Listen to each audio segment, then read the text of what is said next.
ایک مکان پر قابض خبیث روحوں کی کارستانیاں۔ یہ واقعہ ہماری امی کے ساتھ پیش آیا جب میں بہت چھوٹی تھی، تقریباً 3 سال عمر تھی۔ ہم کراچی میں رہتے تھے۔ امی اپنے سسرال میں سب کے ساتھ دادا دادی 2 چاچاؤں کے ساتھ رہتی تھی۔ میرے والد صاحب حیدرآباد میں کام کرتے تھے۔ ابو چاہتے تھے کہ امی کو اپنے ساتھ ہی رکھیں، لیکن اپنے لیے مکان نہیں خرید سکتے تھے۔ جب وہ مکان لینے کے لیے قابل ہوئے تو کسی نے بتایا کہ ایک مکان ہے جو کم قیمت میں مل رہا ہے، تمہاری فیملی کے لیے مناسب ہے۔ ابو نے یہ مکان خرید لیا۔ اس مکان میں ایک کمرہ، کچن اور باتھ روم تھا، اور صحن کافی بڑا تھا۔ ہم 3 افراد کے لیے کافی تھا۔ جب ہم اس گھر میں شفٹ ہوئے تو پڑوسن ملنے آئی۔ انہوں نے ہی اپنا آدھا مکان ابو کو فروخت کیا تھا۔ وہ آ کر کہنے لگی کہ میں سمجھی کہ کوئی زیادہ عمر کا شادی شدہ جوڑا ہوگا جو یہ مکان خرید رہا ہے۔ تم تو بہت کم عمر کے ہو، کیونکہ اس وقت امی کی عمر 16-17 سال تھی اور ابو بھی 23-24 سال کے تھے۔ امی نے کہا، کیوں ایسا کہہ رہی ہیں؟ کیا یہ جگہ اچھی نہیں ہے؟ کوئی خطرہ تو نہیں ہے؟ کہنے لگی کہ نہیں، میں تو ایسے ہی کہہ رہی ہوں، اور اپنی بات بدل کر چلی گئی۔ اس زمانے میں بجلی بھی نہیں تھی، لالٹین جلایا کرتے تھے۔ اب باقی کہانی امی کی زبانی سنیے۔ جب گھر کی صفائی وغیرہ کر کے سامان سیٹ کرنے کے بعد رات کو سونے کے لیے لیٹے تو عجیب بے چینی ہو گئی۔ کروٹیں بدلتے رہے لیکن نیند نہیں آ رہی تھی۔ تھوڑی غنودگی ہوئی تو ایسا محسوس ہوا جیسے کمرے کی چھت پر گھوڑے دوڑ رہے ہوں۔ کافی دیر ایسا ہوتا رہا، پھر لگا صحن میں کوئی چل رہا ہے۔ جب دروازہ کھول کر دیکھا تو کوئی نہیں تھا۔ صبح سب بھول گئی اور اس بات کو اپنا وہم سمجھ کر نظر انداز کر دیا۔ دوسری رات ابو کی ڈیوٹی تھی۔ ابو نے امی سے کہا، جب صبح دروازہ کھٹکھٹاؤں گا اور آواز دوں تو کھولنا، ورنہ نہیں کھولنا۔ مالک مکان کے گھر جانے آنے کے لیے کمرے کے ساتھ ہی دروازہ تھا۔ جب ایک دوسرے سے کوئی کام وغیرہ ہوتا تو آواز دے کر دروازہ کھول لیتے تھے اور رات میں بند کر لیتے تھے۔ جب رات کو 10 بجے تمہارے والد کام پر گئے تو میں نے دروازہ بند کیا اور سونے کے لیے لیٹ گئی۔ تقریباً 12 یا 12:30 بجے محسوس ہوا کہ بہت تیز ہوائیں چل رہی ہیں اور باہر کا دروازہ کوئی کھٹکھٹا رہا ہے۔ میں نے سوچا صبح ہو گئی ہے تو تمہارے ابا آ گئے ہیں۔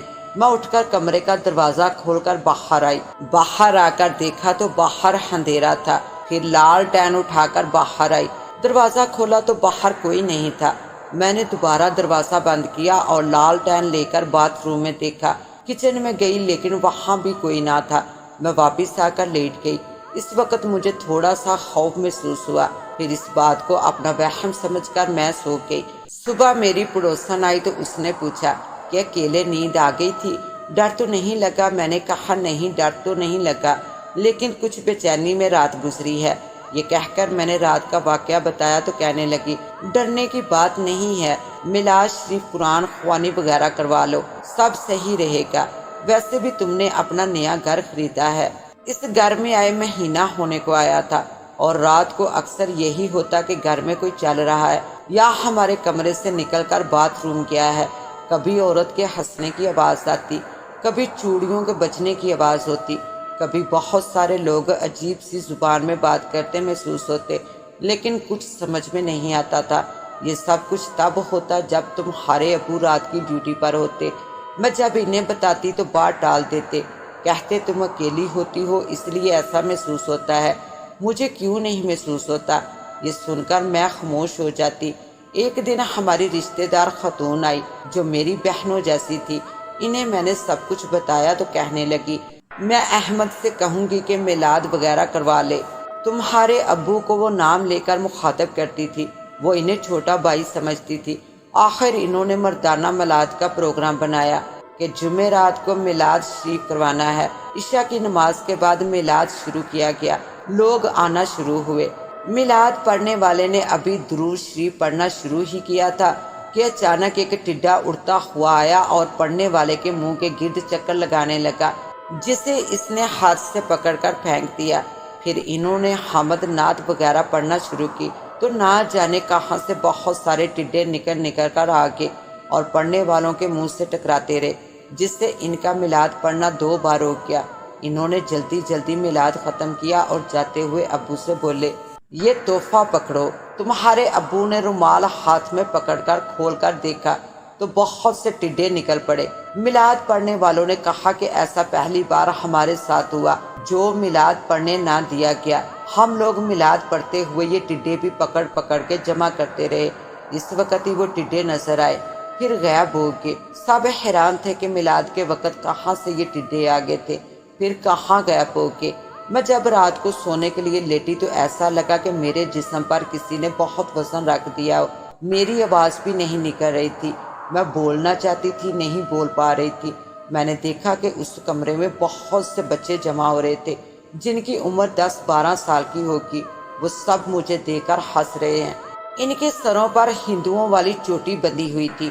کالے کالے بچے ننگے صرف لنگوٹی باندھے ہوئے تھے، تالیاں مار مار کر ایک دوسرے سے کہہ رہے ہیں، کیسا تنگ کیا تھا ہم نے، پڑھنے ہی نہیں دیا، کیا بگایا سب کو۔ وہ ہم ہی تھے جو ٹڈے بن کر آئے تھے، اب تم کو بھی ایسے ہی بگائیں گے، تم کو جانا ہی ہوگا ورنہ نقصان اٹھاؤ گے۔ پھر ایک عورت آئی، ہندوؤں والی بندیاں لگائے، گھاگرا پہنے، وہ بھی مجھے آنکھیں دکھاتی ہوئی چلی گئی۔ صبح میں نے تمہارے ابو کو یہ بات بتائی، وہ نہیں مانے، وہم یا خواب کہہ کر خاموش کر دیا۔ ایک دن میں دسترخوان لگا رہی تھی تو مجھے لگا دیوار پر 2 آنکھیں اگ گئی ہوں جو مجھے گور رہی ہوں۔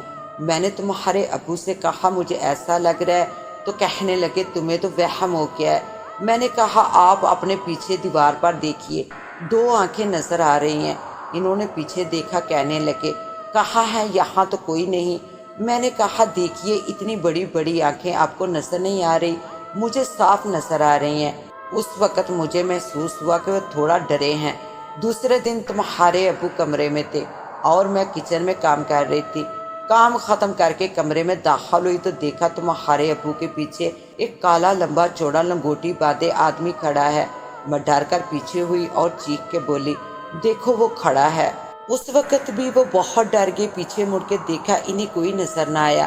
کہنے لگے یہاں تو کوئی نہیں، لیکن وہ مجھے اب بھی نظر آ رہا تھا جو بڑی بڑی آنکھیں نکال کر گھور رہا تھا۔ تھوڑی دیر میں وہ غائب ہو گیا۔ رات کو گنودگی میں مجھے ایسا لگا کہ کوئی زمین کھود رہا ہے۔ مجھے نظر آیا کہ ایک کالا آدمی ہے، وہ کدال لیے زمین کھود رہا ہے۔ میں نے کہا یہ کیا کر رہے ہو؟ تو بولا تیری قبر کھود رہا ہوں۔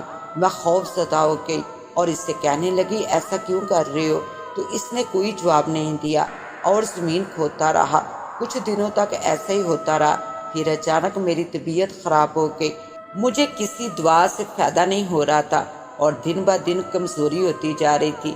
یہ نہیں پتہ چل رہا تھا کہ مجھے تکلیف کیا ہے۔ سوچ رہی تھی کہ کراچی جاؤں اور دادا میاں سے ملوں، وہی ہمارے مسئلے کا حل کریں گے۔ دادا میاں کے متعلق میں آپ کو بتاتی چلوں کہ وہ ہمارے پڑوس میں ہی رہتے تھے۔ ہمارے بزرگ کہتے تھے کہ جب وہ بچے تھے تب سے دادا میاں کو اسی حال میں دیکھ رہے ہیں۔ کچھ نہیں پتا کہ وہ کون تھے اور کہاں سے آئے تھے۔ کسی کو یہ بھی خبر نہیں تھی کہ ان کی گزر اوقات کیسے ہوتی ہے، کیونکہ ان کے گھر میں کمانے والا بھی کوئی نہیں تھا اور نہ کبھی ان کے گھر کسی کو آتے جاتے دیکھا تھا۔ محلے میں لوگوں کو کچھ پوچھنا ہوتا وہ سبھی ان سے مشورہ ضرور کرتے۔ 1 مہینے بعد ہمارا کراچی جانا ہوا تو سب لوگ ہم سے ملنے آئے اور خیریت پوچھی۔ میری حالت بہت خراب تھی، مرجھایا چہرہ، کمزور جسم، رنگ بھی کم ہو گیا تھا۔ جب یہاں سے گئی تھی اس وقت سرخ سفید رنگ، بڑے بڑے جسم کی صحت مند عورت تھی۔ سب میرا حال دیکھ کر چپ سے ہو گئے تھے۔ میں تو خاص طور سے دادا میاں سے ملنے آئی تھی، ان سے سب کچھ پوچھنا چاہتی تھی۔ شام کے وقت میں اپنی پھپھو کے ساتھ دادا میاں کے گھر گئی۔ انہوں نے مجھے اپنے پاس بلایا اور کہنے لگے مجھے معلوم ہے کیا پوچھنا ہے، وہ گھر چھوڑ دو تو بہتر ہوگا ورنہ نقصان ہوگا۔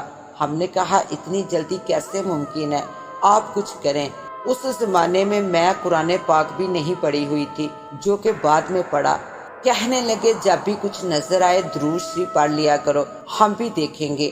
میں نے گھر واپس آ کر سب کو یہ واقعہ بتایا، یہ بھی بتایا کہ دادا میاں کہہ رہے تھے کہ تم لوگ واپس آ جاؤ۔ سب لوگ یہ سن کر بہت پریشان ہو رہے تھے اور اس بات پر حیران بھی تھے کہ دادا میاں کو سب باتوں کی خبر کیسے تھی۔ کچھ روز وہاں گزارنے کے بعد مجبوراً ہمیں واپس آنا پڑا کیونکہ ہمارا روزگار وہاں تھا، لیکن اب میں اپنے گھر ڈرتی نہیں تھی۔ اتنی باتیں سننے کے بعد کوئی خوف محسوس نہیں ہوتا تھا۔ جب کچھ نظر آتا یا کوئی آہٹ ہوتی تو پورے گھر میں لالٹین لے کر ضرور دیکھتی کہ کون ہے، پھر واپس آ کر لیٹ جاتی۔ کراچی سے آنے کے بعد میں سونے لیٹی تو کمرے میں ایک موٹی سی چھپکلی آ گئی اور اتنی تیز تیز آواز نکالنے لگی کہ میرے سر میں درد ہونے لگا۔ اس کو بھگانے کی بہت کوشش کی مگر وہ گئی نہیں۔ پھر میں نے درود شریف پڑھنا شروع کر دیا تو اس کی آواز بند ہو گئی۔ دوسرے دن گنودگی سی طاری ہونے لگی تو مجھے لگا کہ میرے اوپر ایک کتا حملہ کر رہا ہے۔ میں خوف سے دور بھاگتی ہوں، درود شریف پڑھنے لگتی ہوں تو وہ کتا ایک مرغا بن جاتا ہے۔ اچانک ایک بزرگ آ جاتے ہیں تو مرغا یا کتا بھاگ جاتے ہیں۔ بزرگ مجھے دیکھ کر مسکرانے لگتے ہیں، پھر وہ بھی چلے جاتے ہیں۔ اب کبھی بھی مجھے اس طرح کی کوئی چیز نظر آتی تو اچانک ہی وہ بزرگ بھی آ جاتے۔ انہیں دیکھتے ہی وہ عجیب لوگ فرار ہو جاتے۔ وہ بزرگ مجھے گلاب کا پھول دیتے اور مسکراتے ہوئے کہتے ہیں کہ ڈرنے کی کوئی بات نہیں ہے۔ اس طرح 2 مہینے ہو گئے۔ دوبارہ کراچی جانے کا ہوا تو میں پھپھو کے ہمراہ دادا میاں سے ملاقات کے لیے گئی اور انہیں بتایا کہ اب بھی وہ لوگ مجھے تنگ کرتے ہیں، لیکن ایک بزرگ کی آمد پر وہ بھاگ جاتے ہیں۔ یہ سن کر وہ مسکرانے لگے اور کہنے لگے ہمارے ہوتے وہ کچھ بھی نہیں کریں گے، لیکن تمہیں مکان چھوڑنا ہوگا کیونکہ یہ مکان ان کا بہت پرانا ٹھکانہ ہے۔ وہ اپنی جگہ چھوڑنا نہیں چاہتے اور جب ہم چاہتے ہیں وہ بھاگ جاتے ہیں۔ ہمارے ہاتھ نہیں آتے جو ہم کچھ کر سکے، اور اب تمہیں ایک خوشی ملنے والی ہے۔ تمہارے ابو بھی پاس ہی بیٹھے تھے، ان سے کہنے لگے تمہارے گھر بیٹا آنے والا ہے۔ وہ خوش ہو گئے۔ تمہارے ابو نے پوچھا نام کیا رکھیں؟ آپ ہی نام تجویز کریں، تو انہوں نے کہا حامد نام رکھنا۔ ہم واپس حیدرآباد آ گئے۔ میں بہت خوش تھی کہ اب بیٹا ہوگا، کیونکہ تمہارے بعد 2 بیٹیاں اور ہوئی تھی جو انتقال کر گئی تھی۔ اب بیٹے کی خبر سن کر بہت خوش تھے۔ 3 بیٹیوں بعد بیٹا آنے والا تھا۔ اب مکان بھی تبدیل کرنا تھا۔ مکان بیچنے کے بعد دوسرا مکان خریدنا آسان نہیں تھا۔ وقت گزرتا جا رہا تھا، مکان نہیں مل رہا تھا۔ میری پڑوسن بھی تسلیاں دیتی رہتی تھی، گھبرانا نہیں، ہم ہیں، کوئی تکلیف ہو تو فوراً بلا لینا۔ اب 7واں مہینہ ختم پر تھا کہ ایک رات خواب میں کوئی عورت آئی جو مجھ سے کہتی ہے اپنا قمیض کا دامن پھیلا، مجھے کچھ دینا ہے۔ میں اسے کہتی ہوں کہ کیا دینا ہے؟ وہ کہتی لے پکڑ۔ اپنے ہاتھ میری جولی میں ڈالتی ہے، کہتی ہے خوش ہو جا، لیکن یہ چیز 3 مہینے کے لیے ہے، واپس لے لوں گی۔ صبح میں اسی سوچ میں رہی کہ 3 مہینے کے لیے کیا چیز دی ہے جو واپس لے جائے گی۔ وہ عورت اکثر نظر آتی تھی، گھاگرا پہنے، بندیاں لگائے، ایسا لگتا تھا کہ ان لوگوں کی پوری فیملی ہے۔ کالا آدمی و عورت اور بچے اکثر نظر آتے تھے۔ یہ بات بھی ذہن سے جھٹک دی۔ آخر وہ دن بھی قریب آ گیا جب بیٹے کی خوشی ملنے والی تھی۔ ہم نے اپنی دوست کو بھی بلا لیا تھا اور برابر والی بھی تھی، ان کی ساس دائی تھی۔ جب بیٹے کی ولادت ہوئی، بیٹے کے رونے کی آواز سن کر میں خوش ہوئی کہ خیریت سے ولادت ہو گئی۔ دائی ماں بھی خوش تھی۔ تھوڑی دیر بعد کہنے لگی کہ سب کچھ ٹھیک، اللہ کا شکر ہے، مگر بچہ ایسا لگ رہا ہے جیسے خون نہیں ہے۔ خون کی کمی تو مجھے بھی بتا رہی تھی۔ بانو آپا جو میری دوست تھی کہنے لگی اچھی خوراک، فروٹ وغیرہ کھا کر یہ تو صحیح ہو جائے گی، لیکن بچے کا کیا کریں؟ اس وقت زیادہ ڈاکٹر تھے بھی نہیں، نہ لوگ ان کے پاس جاتے تھے، ٹونے ٹوٹکے سے یا حکیم سے علاج کرواتے تھے۔ یہی سوچ کر کے حکیم صاحب کو دکھاتے ہیں۔ دوسرے تیسرے دن پر کام ٹال دیا گیا۔ زچگی میں نہیں جا سکتی تھی۔ چوتھے دن ہم دونوں میاں بیوی بیٹے کو لے کر نکل گئے۔ کسی نے حکیم کا پتہ بتایا تھا، وہ ہمیں نہیں مل رہا تھا۔ ہم بہت تھک چکے تھے، مجھ سے کمزوری کی وجہ سے چلا بھی نہیں جا رہا تھا۔ ایک جگہ رک کے میں تکلیف سے رو رہی تھی، بچہ گود میں تھا۔ سامنے نظر پڑی، ایک چھوٹی سی دکان نظر آئی۔ دکان میں چھوٹی سی میز رکھی ہوئی تھی اور سامنے ایک کرسی تھی۔ ایک کرسی پر کوئی بزرگ بیٹھے تھے۔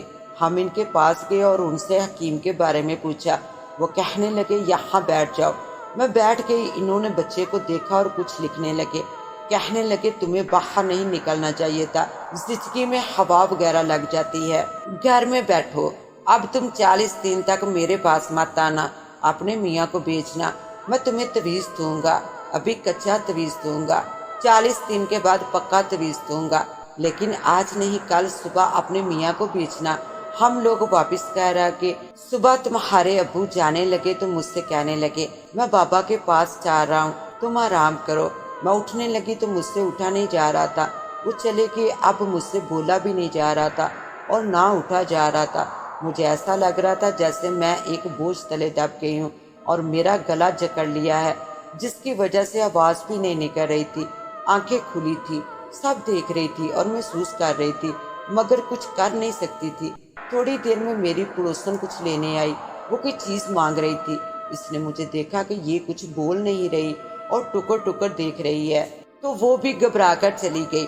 جب تمہارے ابو تویز لے کر گھر آئے تو ایک تویز گھر کے دروازے پر لٹکایا اور ایک بچے کے بازو پر باندھ دیا اور ایک میرے بازو پر باندھا، تو میرا جسم ہلکا ہو گیا اور ایسا لگا جیسے مجھے کچھ ہوا ہی نہ ہو۔ میں نے فوراً اٹھ کر گھر کا کام وغیرہ کرنا شروع کیا اور اپنی حالت تمہارے ابو کو بتائی، تو کہنے لگے اچھا ہوا میں چلا گیا تھا، تمہاری حالت دیکھ کر نہیں جاتا تو یہ کام رک جاتا۔ پڑوسن بھی آ گئی تھی، کہنے لگی ابھی تو تمہاری طبیعت ٹھیک نہیں تھی، اتنی جلدی کیسے صحیح ہو گئی؟ میں نے اس کو کچھ نہیں بتایا۔ رات کو جب سونے لیٹی تو خواب میں ایک عورت نظر آئی، وہ بہت بیمار لگ رہی تھی اور مجھ سے کہہ رہی تھی میں نے تمہیں کچھ نہیں کہا، پھر مجھے کیوں تکلیف دی ہے؟ میں اسے دیکھتی رہی تو وہ بھی یہ کہہ کر چلی گئی کہ اب میں کچھ نہیں کروں گی۔ شاید یہ تویز کا اثر تھا۔ اب بچہ بھی کچھ بہتر لگ رہا تھا، کیونکہ جب اس کی پیدائش ہوئی تھی وہ بے سود پڑا رہتا تھا، نہ روتا تھا نہ کچھ پیتا تھا۔ اب ہلنے جلنے لگا تو کچھ اطمینان ہوا۔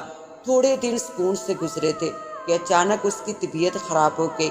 ہم لوگ ہسپتال لے کر بھاگے، ڈاکٹر نے ٹیسٹ وغیرہ کیے تو پتہ چلا کہ اس کو سرسام ہو گیا ہے۔ میں اس کی حالت دیکھ کر رونے لگی تو مجھے یاد آیا کہ مجھے اس عورت نے کہا تھا کہ ایک چیز دے رہی ہوں جو 3 مہینے میں واپس لے لوں گی۔